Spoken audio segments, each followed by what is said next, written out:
Tibaldi was born in Velletri on April 21st, 1993, and from a young age he developed an interest in the world of theater, beginning his training as an actor in various theater companies in the province of Rome. He graduated in theater history from Faculty of Arts at Tor Vergata University and then completed his studies at La Spezia University of Rome, earning master's degree in theater, cinema, dance, and digital arts. Over the years, he gained experience as a social worker at the Rebibbia prison and became involved as an activist and cultural organizer at Springtime Labs in Rome. Since 2023, he has been continuously collaborating with the theater production company Infinito SRL as an organizer, company administrator, and virtual reality operator, working closely with actors and actresses such as Elio Germano, Chiara Francini, Tommaso Ragno, Sabina Guzzanti, and others.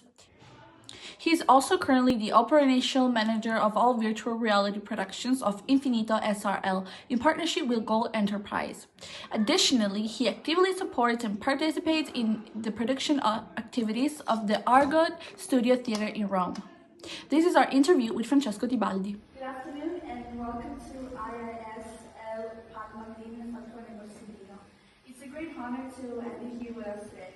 We are very excited to learn more about your work on Così è Bombare, Pirandello in VR, and your collaboration with Elio Germano. Before we begin, I'd like to mention that the questions you'll hear today come not only from us, but also from Polish, Turkish, and Romanian, and other Italian students collaborating with us on an E-Twinning project about theater. To begin, could you share a little about your role in this innovative project and your experience working alongside such a renowned director and actor? So, hi, I'm Francesco, nice to meet you. I work on this project as an operator and an assistant in virtual reality. I usually work on theater, in theater production, but this is a project that we do on a site in our production.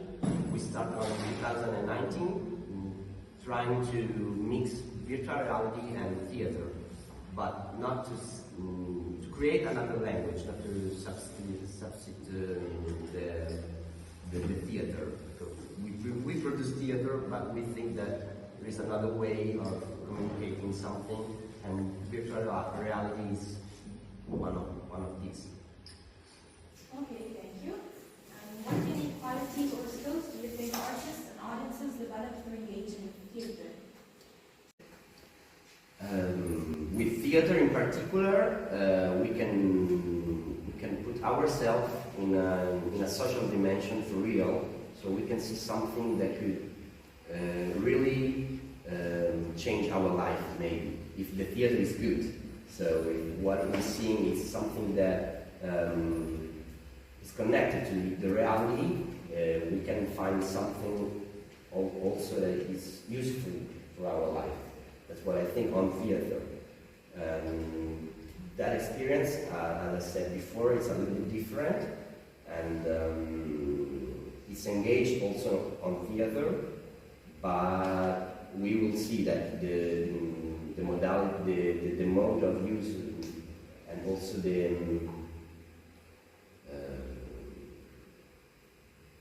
media is completely different. So the signs are different, and there are some elements, the theatrical elements, but it's another thing. You know? Decision to interpret Pirandello's Così è Bombare using virtual reality. So that question is very similar, as I said before. Elio Germano decided to use that opera, that play of Pirandello, because he thought that talks to our time in a context of perception and self-representation. So we have a lot of images, we have a lot of information in our world nowadays. So sometimes it's not easy to understand where is the reality, what's the meaning. But maybe sometimes it's not important to find a unique reality, because everyone has his reality, and maybe that is the most important stuff, that every one of us has to build his own reality and not to be engaged or conditioned by the external world much. Technical challenges in creating a show using virtual reality. Sorry, what were the biggest technical challenges in creating a show using virtual reality? Okay. In creating, there are a lot of difficult things connected to the technical of film, because we use two different cameras with 180 degrees, and then there is a phase of stitching. So we can have like a spherical projection. It's a little bit different and difficult also about the sound, because for example in that experience we have a lot of actors, so they move in the space, so everyone has his sound, and at the end we have to create an unique context of sound. So it's not very easy. It's not my stuff. I know something about that. Like it's very difficult, and it's one shot. So you have 1 hour and 20 minutes, and you can't stop. So in that case, it's very similar to theater, because like the show, you can't stop. The show must go on. So at the same time, you have one shot, and you hope that at the end everything is okay. Do you believe VR can completely replace traditional theater, or it is complementary? No, as I said before, what we do, we are not interested to replace theater. We want to create a different mode of communication, and maybe something that is on another side, like when the cinema was born. There was someone that said, oh no, this is not good because it's not theater yet, because it's cinema, it's another language. So maybe we're not Lumière or Georges Méliès, but we want to create another way to communicate culture and meanings. Okay. How do you think audiences react differently when they are immersed in the story as an active participant? That's a very important question on that, specific on that, on Così Mi Pare, because the audience, the role of the audience is very important.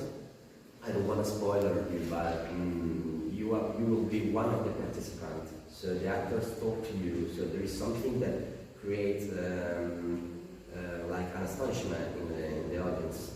Say, okay, well, what's going on? I'm here like an audience, but at the same time, I'm one of the characters. So this is a very important thing for us, especially connected to the concept of the opera, because Così Pare, it's an opera that talks about reality and different perspective of realities, and it's all about perception. So we think that on the story, but also on the language, we are very engaged on that. Decision to interpret Mandel's Così Pare using virtual reality. So that question is very similar, as I said before. Elio Germano decided to use that opera, that play of Pirandello, because he thought that talks to our time in a context of perception and self-representation. So we have a lot of images, we have a lot of information in our world nowadays, so sometimes it's not easy to understand where is the reality, what's the meaning but maybe sometimes it's not important to find a unique reality, because everyone has his reality, and maybe that is the most important stuff, that every one of us has to build his own reality and not to be engaged or conditioned by the external world much. Greatest challenges of working with VR technology in a theatrical context? Okay, that's a good question, because sometimes the theater, specifically the theater, the cinema, not always, but the theater, they are a little bit skeptical about that. So what kind of theater is that? That's not theater. So we try to show that it's something different, as I said before. So it's not easy sometimes to describe the project, to sell the project, because you have to talk in a specific way. But when you start talking about the easy way of doing that, because there are not cost of production, because we have all the tools for doing that, and when you try to explain for real what is the meaning of the project, so we are going to convince them. Okay, thank you so much for taking the time to speak with us today. Your insights into the creative process and the fascinating blend of technology and theater have been truly inspiring. We wish you and the team a continued success with this groundbreaking production. Thank you again. Thank you. Thank you.